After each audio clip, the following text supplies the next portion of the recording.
Hi friends, welcome to our channel. நீங்கள் நம்ம சேனலில் ரொம்பவே கிறிஸ்பியான அவல் வடை எப்படி செய்யலாம்னு பார்க்கலாம். அதுக்கு முன்னாடி நம்மளோட சேனலை ஃபஸ்ட் டைம் பார்க்குறவங்க கீழே உள்ள சப்ஸ்கிரைப் பட்டனை கிளிக் பண்ணிக்கோங்க.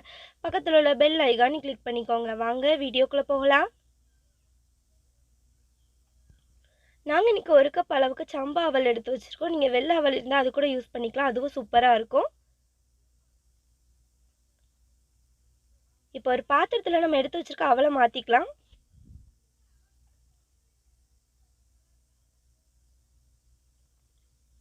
அவல் முங்குற அளவுக்கு தண்ணி சேர்த்துக்கலாம். இப்போ நம்ம அவலை நல்லா வாஷ் பண்ணி எடுத்துக்க போகிறோம்.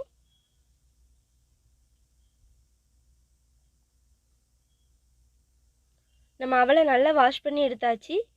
இப்போ அவல் முங்குற அளவுக்கு இன்னும் கொஞ்சம் தண்ணி சேர்த்துட்டு 5 நிமிஷம் இது அப்படியே இருக்கட்டும்.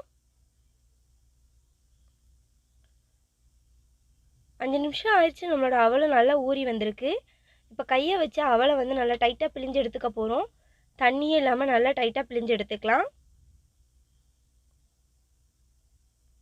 பாருங்கள் ஃப்ரெண்ட்ஸ், இந்த மாதிரி நம்ம அழகாக பிழிஞ்சு எடுத்தாச்சு. இதை வேறு பாத்திரத்துக்கு மாற்றி எடுத்துக்கலாம். எல்லா அவளுமே இந்த மாதிரி மாற்றி எடுத்துக்கலாம். நம்ம அவலை வந்து நல்லா பிழிஞ்சு எடுத்ததுக்கப்புறமா இன்னொரு பாத்திரத்தில் நம்ம பிழிஞ்சு வச்சுருக்க அவலை சேர்த்துக்கோங்க. கையை வச்சு இதை நல்லா கலந்து விட போகிறோம். அவலை வந்து நம்ம தண்ணியில் ஊற வச்சோம் அப்படிங்கிறனால நல்லா மாவு மாதிரி கலந்து வந்துடும்.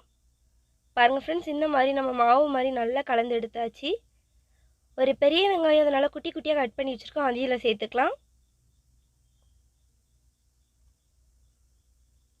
2 பச்சை மிளகாய் குட்டி குட்டியாக கட் பண்ணது, கொஞ்சமாக கருவேப்பிலை அதையில் சேர்த்து நல்லா கலந்து விட போகிறோம். நாங்கள் இன்றைக்கி இவ்வளோ வெஜிடபிள் தான் சேர்த்துக்கிறோம். நீங்கள் உருளைக்கிழங்கு, கேரட், முட்டைகோஸ் எது இருந்தாலுமே சேர்த்துக்கலாம். எல்லாமே சூப்பராக இருக்கும். 1/2 ஸ்பூன் பெருங்காயத்தூள் அதையில் சேர்த்துக்கலாம்.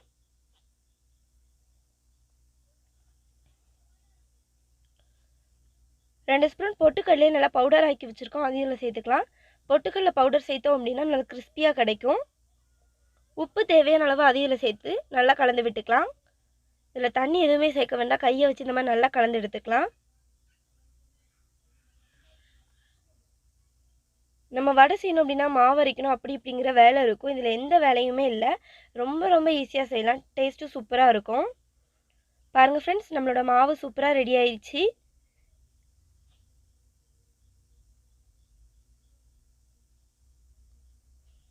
இப்போ நம்ம ரெடி பண்ணி வச்சுருக்க மாவு எடுத்துக்க போகிறோம்.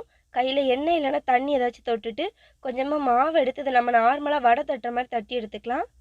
நம்ம கட்லெட்லாம் தட்டுவோம்ல, அந்த மாதிரி தட்டி எடுத்துக்க போகிறோம்.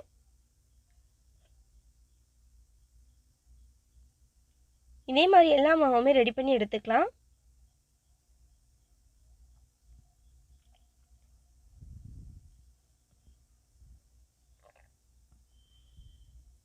நம்ம வடையை ஃப்ரை பண்ணுறதுக்கு ஒரு பாத்திரத்தில் எண்ணெய் வச்சுக்கோங்க. எண்ணெய் நல்லா சூடாகட்டும். எண்ணெய் நல்லா சூடாகிடுச்சு. நம்ம ரெடி பண்ணி வச்சுருக்க வடையை சேர்த்துக்க போகிறோம். ஸ்டவ்வை வந்து லோ ஃப்ளேமில் வச்சுட்டு சேர்த்துக்கலாம். இது நல்லா கோல்டன் ப்ரௌனாக மாறி வரட்டும். அவல் வடை வந்து ரொம்ப ரொம்ப ஈஸியாக செய்யலாம். டேஸ்ட்டும் சூப்பராக இருக்கும், ரொம்பவே கிறிஸ்பியாக இருக்கும். ஈவினிங் ஸ்நாக்ஸ்க்கெலாம் சூப்பரான ரெசிபி. கண்டிப்பாக நீங்கள் வீட்டில் ட்ரை பண்ணி பாருங்கள்.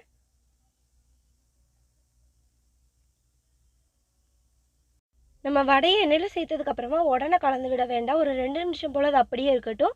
அதுக்கப்புறமா கலந்து விட்டுக்கலாம். ஸ்டவ்வை வந்து லோ ஃப்ளேமில் வச்சு நல்லா கோல்டன் ப்ரௌனாக நம்ம இதை ஃப்ரை பண்ணி எடுத்துக்க போகிறோம்.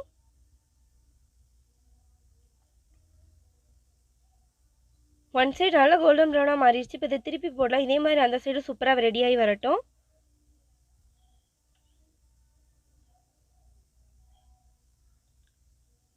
ரெண்டு சைடுமே வடை சூப்பராக ரெடி ஆயிடுச்சு. இப்போ இதை எடுத்து வெளியே வைக்கலாம். இதே மாதிரி எல்லா மாவுமே நம்ம ஃப்ரை பண்ணி எடுத்துக்கலாம்.